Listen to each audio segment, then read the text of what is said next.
700,000 people as a city, but not as a district. I want to show you 2 points that could be interesting for our speech that I have now. All of the coastal area in Peru, it is dry. It is just a desert because we have in this area a cold current which comes from the south, and this condition avoid the evaporation from the ocean. So that means that the rainfall comes on the other side, and the barrier that is a tandem, it cannot avoid the precipitation in this side of Peru. And then in the north there, just come every year, every December, more or less, and a warm current occasionally or that comes from the Australian area in the Pacific Ocean because of the ENSO phenomenon. You can hear about the ENSO. ENSO is El Nino South oscillation, which is very important to the weather in Peru.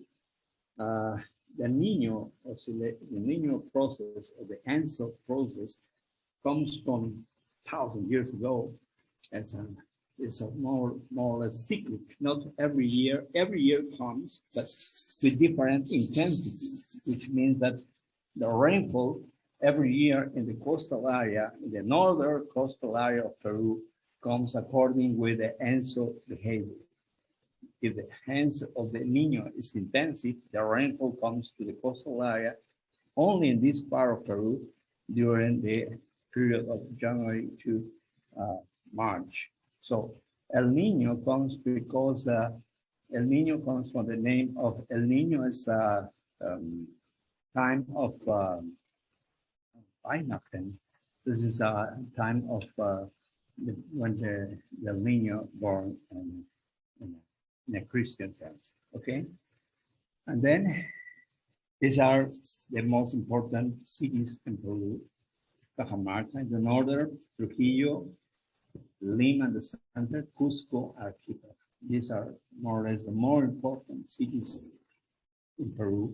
And also it's important to look at Titicaca Lake, which is very important in our history. You can see now in the next pictures. So I put this outline, excuse me, just to divide my presentation in 3 parts: the pre-Inca stage, Inca's empire, and then at the end some comments and conclusions in relation to my presentation. So this is a table that shows the time. So what's happened in Peru in relation to ancient cultures: 10,000 before Christ up to 3,000, more or less. Pre-Incas, the time of pre-Incas cultures just begin in 3,000 before Christ up to 1470 in our time.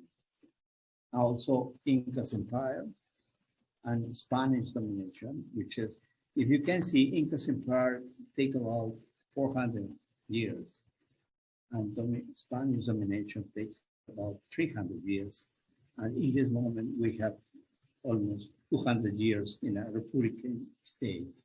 So, but pre-Incas take more time, really, from the development of these cultures that we have in Peru in general. The picture that you have seen, that you can see in this slide, is related to Caral, culture Caral, which is, according with the information that we have now, is the oldest culture that we have in Peru with vestiges. So this is located in the north from Lima, just in the coastal area too, as you can see the drive, which drives the environment there. And Caral is probably the beginning of all of the process of settlement in the coastal area of Peru. This is a Pre-Inca stage. I want to talk about only about two important stage in Pre-Inca's time. Moche Picchu was a very important empire, and Nazca culture is another one too. Both of them are located in the coastal area of Peru.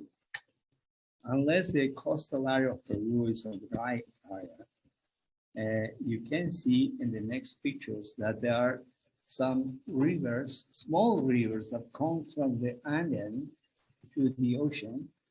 And then in this desert, you can see different green areas, small ones, but green areas where the settle of humans could be possible. So in general, we said that the people comes to the coastal area of Peru from the plateau of Titicaca. Titicaca is located in the south of Peru, as can you see, up to 3,500 meters high, which is very interesting. The question, why these people that lives in these high mountains and plateau comes to the coastal area just to settle there. So it was possible because of the climate and the area, climate change that comes from 100 years to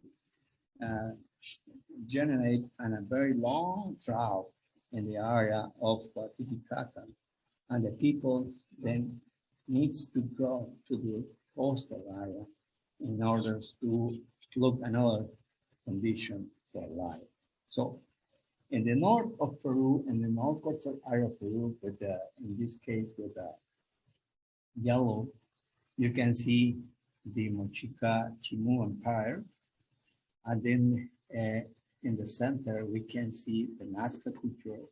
But there are 2 points which are important.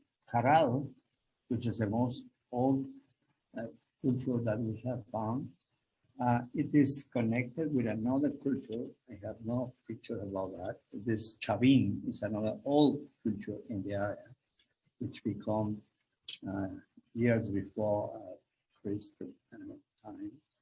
And this is very important because they have a special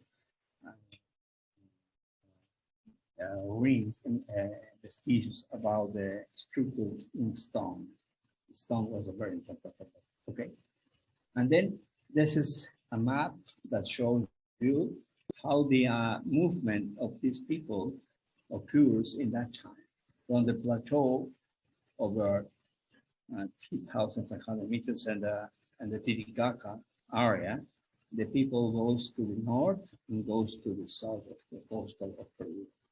The process was important, and the explanation was related to the technologies that they have are just related to the area of Titicaca Lake, where it was located, the Tiwanaco culture. This is another one, which was this old one. But in terms of management of hydraulics or water, we have not enough information at the moment. So in order to have a context of how big was this culture, the Chimuo and Mochica Empire, I'm taking this picture from Kosov in his book in 1965. He compared the area of this agriculture in the northern of Peru with a Nilo River, Egyptian agriculture, and then the circulation that this culture in Peru used, the mean of the circulation was the Pacific Ocean, and the Egyptian, they use the as of the valley. But in Peru, they use ocean with a small small valleys where the agriculture was done.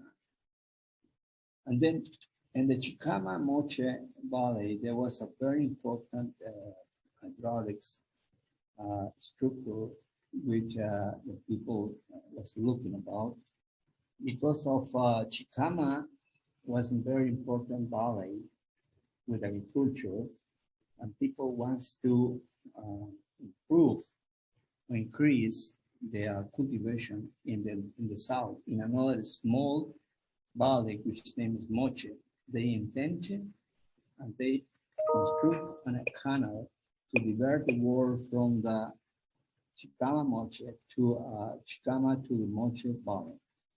This is an important structure because they use some hydraulics concept that would be interesting to analyze. This is a picture showing you where is the Chicama Valley and where is Moche Valley. Moche Valley is where Trujillo, you can see this name Trujillo is located in the south. Oh, in general, all this area, it is a desert, but the rivers give some water and then give an oasis and green area for cultivation that comes from the water from each river. In this case, they try to increase the area of cultivation in Moche Valley using water from the Chicama River. So they work many years in this structure, which is a big canal that comes from Chicama to Moche Valley. It's a very interesting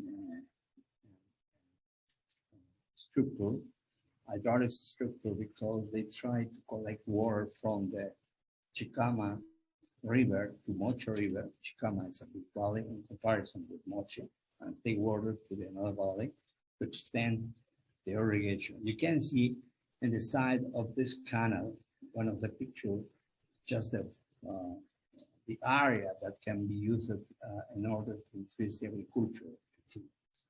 So, and then this is another picture, just taken from Kosovo, in relation to this big canal that comes from the one side to another. So, all the people like me that I'm working in hydraulics consider that it's not easy with the tools that they have in that time just to construct a canal with these characteristics, which means how to define the slope of the channel, how to define the capacity of the channel in order to, how to use the rugosity of the canal in order to define the flow. So we have now some formulas for that, or just to design canals, but they don't have this kind of elements. They design and construct a canal step by step, just taken from the experience, knowledge about the parameters that they need to use.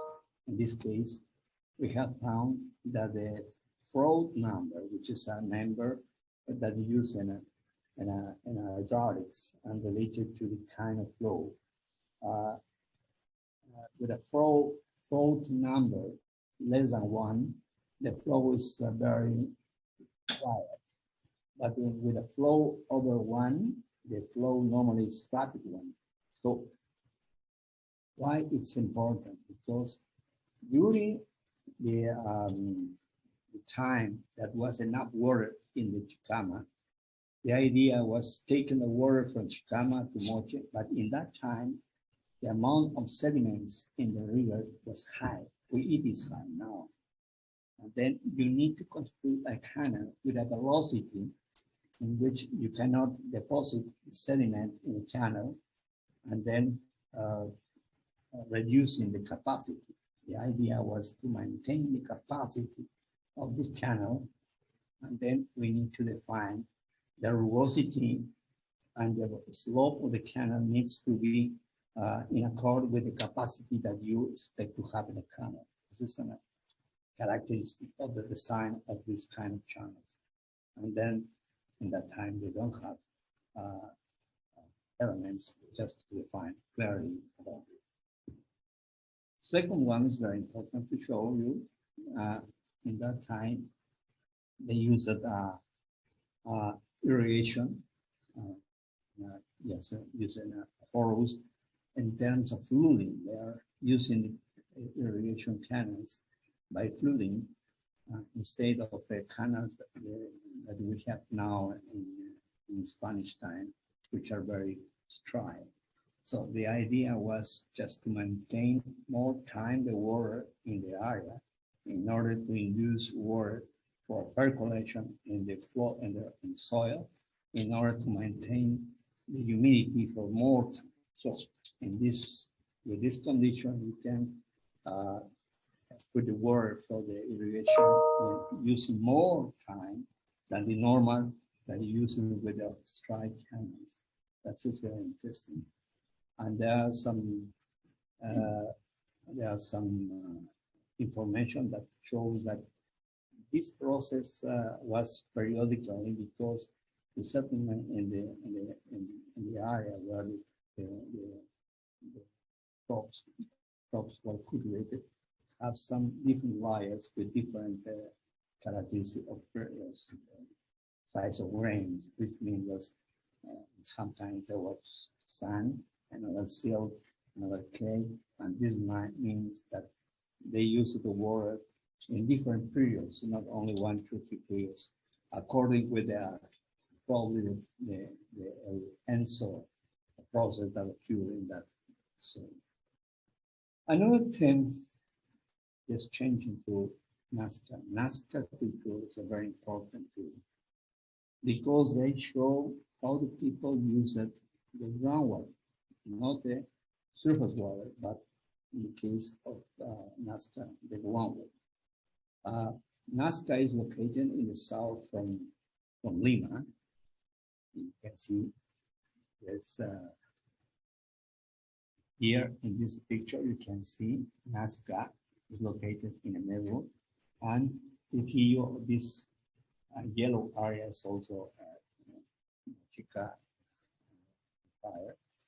And then Nazca was located in the south of Lima, and it's very dry area. It's more dry than the north in Peru. It's a desert, very dry. You can see. And then in the case of Nazca, there are many small rivers that they are converging to a big one, which is named Grande. And in this flat area, which is more interesting, because in the area you can see also the Nazca lines. And probably you have heard about Nazca lines. Nazca lines is located in the northern for the area where they construct a system of aqueducts just to collect groundwater for the use in agriculture. So I'm showing you this pictures from the Nazca lines, and you can see the monkey. It's very spectacular. So I am an engineer. I have been working in field. It is not easy to take a picture with some angle with instruments like we have now. But this is very more complicated in that time, just to draw these kind of pictures with 100 meters length or wide. And when you stay in the field and the surface, you cannot see this picture. You need to go up in order to see the picture using a plane and a special structures that they have now in order to show the people what's happening with the Nazca line. Nazca lines, is an old term, tremendous thing. But I'm referring now only to the term of war. So you can see the other picture, how the Nazca people in that time they use an perfect lines, which is not easy really to obtain without an instrument that gives you enough capacity to do it. So, and then this is the valley, small valley, as you see. This is not so more, but 2, 3, 4 kilometers wide. It's a valley, and these are the aqueducts located in the near to the river. The aqueduct is a canal that comes from under the ground, and these holes are the points of inspection of the canals. So these canals were constructed as a drain in the aquifer in order to obtain water from the aquifer, just to collect the water in a canal and then gives to the water downstream for the agriculture. How they located these areas in order to construct this kind of canals? This is a can. How they design the flow, the canals in order to collect in the best way the groundwater that they have in the area. But you can see in the other part is arid, really arid zone. It's not easy to identify where's the located the groundwater and the level that we need from there, and then collect the water for the irrigation. This aqueduct at the moment, you can see, if you visit Nazca, you can see these aqueducts. They are working now, probably not in the same level that at that time, but they are working. So that means that the collection drainage process was good. It is good, and they don't know about Darcy's equation, which is used now for the Polish media. It's very interesting. Mainly, this process was a step-by-step process of understand and just to solve the problems that they have during the construction. And then let's go to see what's happened in the Inca. After or simultaneously to the Pre-Inca culture, they become the Incas in power, which rose up to from 1,000 after Christ up to 1,500 years more or less when the Spanish people come to Peru. So I want to mention many aspects of that. This is a picture which is very illustrative in terms of the use of water in that time. So you can see terraces, you can see also holes, you can see also amunas, which is another kind of element they use it. But in general, this is a general vision of how the people use the water in that time. First of them, it is related to terraces. Terraces were very important because the Anden is not easy, so the topography is very complicated. The hills are very steep, and then they construct the terraces in order to get space for the crops, and also to obtain different levels and different conditions of temperature and rainfall in order to produce different kind of elements like maize, which is one, potato also, which is another important element in the Andean agriculture. And then the terraces was constructed using stone, basically. But the main, from my point of view as engineer, the theme in this kind of structures, it is the theme of drainage.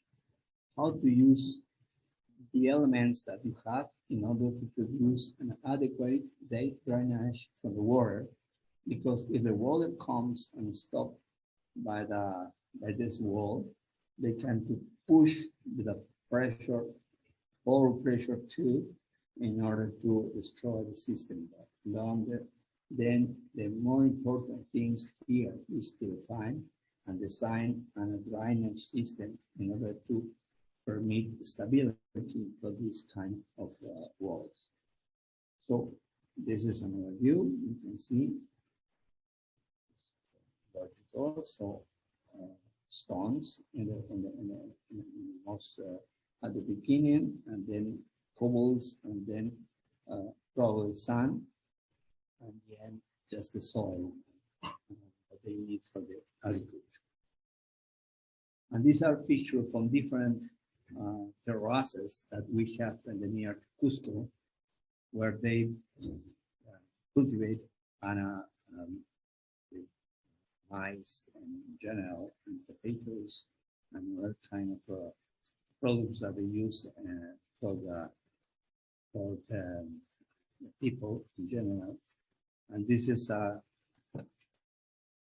another picture. It's around Cusco too, and all allocated around Arequipa, are really important constructions that we have in terms of terraces. In the case of Colca is a place located near Arequipa. We have, I need to mention two things. These terraces begin at the altitude of 2,800 meters, and up to 3,900 meters. Different conditions of temperature, of rainfall, and humidity, and they give them different conditions for the crops that they had in order to use the area in a best way, avoiding the erosion. This is another point which they understand very well, the problem of erosion. And here's a picture from Morai. Morai is a special place in the near from Cusco, where, according to the information that we have, they use it in order to change, to analyze the behavior of different crops with different soil and different altitude and different temperature, in order to define which kind of crops needs to be cultivated in different parts of the area that they use for application. This is important. You have the opportunity to visit Cusco. Morai is a very nice place. It's a very important place in terms of agriculture. So this is another picture that I wanted to show related to Sayhuite, sacred stone. So I am, as I mentioned, I have been working many years in terms of hydraulics, and one of the themes that we are one of the elements that we use it in hydraulics engineering, it is related to the models, physical models, which means to reproduce a problem that we have in the real field in a laboratory. So because of the reduction, permit to you to have an idea about the 3D behavior of the flow, and then to solve the problems in relation to the design. It's more easy because you change the model in order to use this change and the results of the behavior of the flow and the model to the reality, and then just to confirm the design that you are doing in relation to hydraulic structures. So in this case, we consider Sayhuite stone as an hydraulics and a model, an hydraulics model, but it has another religious aspect of the stone, because there was a representation of the one system of irrigation. With water comes from the upper part, and the distribution was really perfect in terms of water, in terms of canals, in terms of reservoirs, in terms of the distribution of the water. So it's necessary to mention that during the beginning of the Spanish time, the people that comes, they try to destroy this kind of things because they consider they consider that the indigenous take these monuments or this kind of elements as an in a religious sense, and they wanted to impose another vision of the world. So this was terrible because many parts of this important element or stone was destroyed. Unfortunately, it was not possible to reconstruct as it was, but it showed that. There's another picture of a Sayhuite stone, which is not in the near of Cusco, it's between Cusco and Abancay. It's another city just near from Cusco. This is another element that is very interesting to visit. There's a Kenkos. It's not like a Sayhuite. It's a representation of an erosion, but in the stone that is just inside in a place, working in stone, trying to describe what's happening with the erosion. It's also, you can see it in this with this circle and the row, the arrow, versus the side, and a man who's just in the near from all of this. Another element which is I want to show also in terms of hydraulics, as I mentioned, in the east side of Peru we have enough rain, and more that probably that we need to. But in the other side in Peru we have no rain. The rainfall is very low, and the people lives in lower part near to the coast. So for us, the water transfer is very important. There are many projects now in Peru in order to supply water for the people that lives in this side. For instance, in the case of Lima, which is a big city, we have 2 or 3 projects that are taking water from the east side to Lima Valley in order of 5, 10, between 5 and 10 cubic meters per second. But this Pumbemayo, it's a first hydraulic structure that in Peru you can find in relation to this process of transfer water. This is a Pumbemayo canal, which is located in Cajamarca, in the north of Peru. It was made in stone.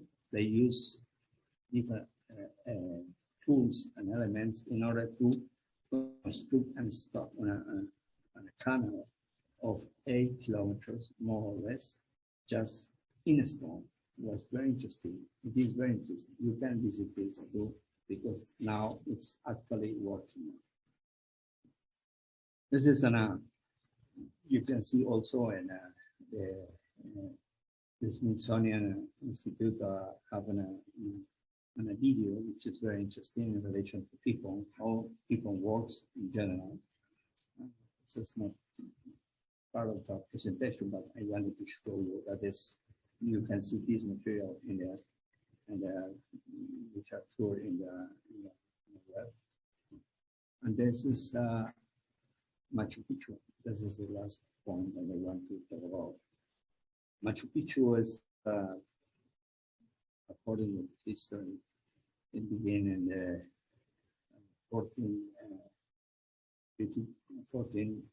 50,000 years to almost 100 years. It take their time to construct Machu Picchu and finish with them. The population was about 1,000 persons. So, and here 2 terms were important. How the people receive water for supply, and then how to control the erosion. In this zone where the rainfall goes up to 2,000 millimeters a year. 2,000 millimeters a year is very important. So, as I mentioned, in the coastal area, the rainfall goes at 15 200 millimeters a year. Here's almost 2,000. And then with these slopes, the control of the erosion was very important. Not only for the erosion itself, but also from the structures that they had. So you can see these are the terraces around Machu Picchu, which are very interesting. Was constructed with some details more than the other ones that they use it for the construction in other areas. But it's important. Just these terraces collect the water from groundwater and they come the water laterally in order to avoid problems with pore pressure, which is important for the stability of the structures. So, in case of seismic movement or earthquakes, the stability is very important in terms of pore pressure. These are two structures. You can see this canal perfectly. So this was very interesting. As I mentioned, how the people change this kind of canals so perfect in terms of construction. And how they make these holes in order to obtain dissipation energy, the flow, to avoid effects of the during the rainfall, the erosion. And on Thames, Machu Picchu has a canal that collects 300 liters per minute. This water was used for taking from 16 small sources in order to provide water for the consumption of the people in Machu Picchu. This is important because this source is almost permanent. It's not, the water is not going down. Normally, it maintains at the same level. And this is also an art of Machu Picchu and Inca's culture, how they used to. This is more engineering and art structure in order to show what's happened with the water, with the stability of the flow and the flow, and how to distribute the water in the same amount in order to maintain this beautiful condition. This is very interesting. That's a part of the art related to develop. Okay, then at the end, I want to give you some words in relation to the picture and the visit of this vestiges that I have seen, we have done. Water is as an important element for organization of the ancient cultures and the Neolithic communities. Okay, as you can see in the north of Peru and the south of Peru, in Machu Picchu and different parts of Peru, the center of the organization of the community was a water. So, water for just to the service, using the water for the agriculture and the for human consumption. These cultures showing us that it's possible to obtain a sustainable relationship between the nature and the human communities. But it is necessary to maintain an effort, organization, and discipline. Without discipline, it's not possible. At that time, the discipline was very important, and also the organization. And today, we have a challenge related to the climate change. We need to do the same, effort, organization, and discipline and decision in order to give response in terms of the problem of climate change. It was not found specific details about the Pre-Incas and Incas tools. There are no description about which kind of tools or elements they used for just to construct this canal, to define the alignments, how to define the curves, how to elaborate these folds, these changes. There are no evidences that about these tools that we're using in that time. Second one, which is more interesting, they don't have in that time drawings or in this case worksheets or elements to transfer knowledge. Knowledge was transferred using the oral knowledge. And this is very important too. 5, we consider that it's important to research and study more about the Incas in Pre-Inca culture. Not all of that, though then it is now at the moment. We need to learn more about them because they are the case of Caral, which is just this archaeologists are working now in Caral. We need to know what's happened in that time in relation to Caral. Why Caral practically disappeared in that time. Many of people says that is related to the Enso phenomenon, that the Enso comes with a year of very intensive rainfalls and then destroyed all the system. But it's not evident at the moment.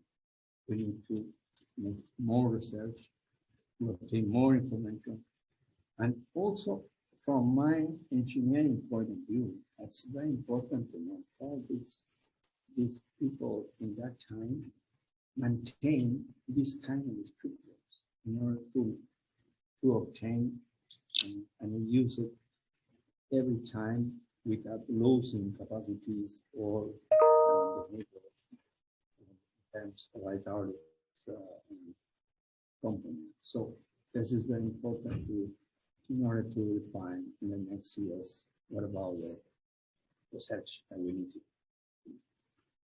Thanks.